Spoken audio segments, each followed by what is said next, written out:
God bless you. This is Pastor Derrick Hutchins II, and I'm delighted to share this word of inspiration to you. I want you to know that it is not over for you. The Bible tells us in 1 Peter chapter 2, verse 9, you are a chosen generation, a royal priesthood, a holy nation, his own special people, that you may proclaim the praises of him who called you out of darkness into the marvelous light. You might be too young to appreciate this now, but there may come a time in your life when it feels like you have outlived your youthfulness and purpose. You fear that God and everyone else is through with you, and you're no longer relevant. But I want you to know today, it's not over for you. And you must encourage yourself today by knowing that you start to believe that although you may have had a call on your life, it's over. But it's not over for you. You're being put out so God can use you. And the enemy of your soul wants you to believe that you have no purpose.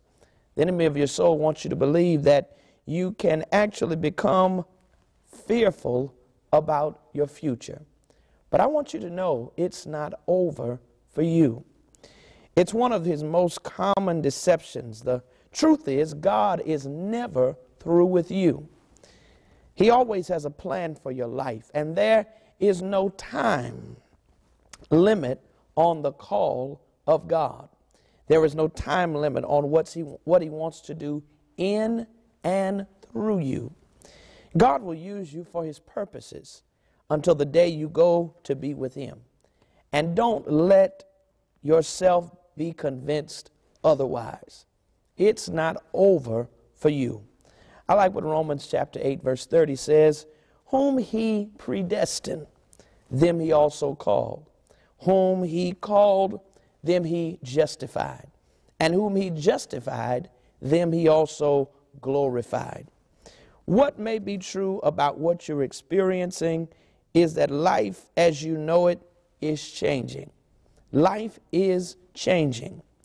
What existed before may be over, but what is ahead of you is as great or perhaps greater than what was behind you. My brother, my sister, be encouraged today.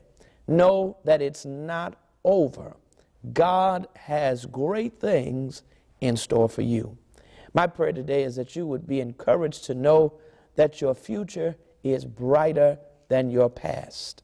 Your future is brighter than your present.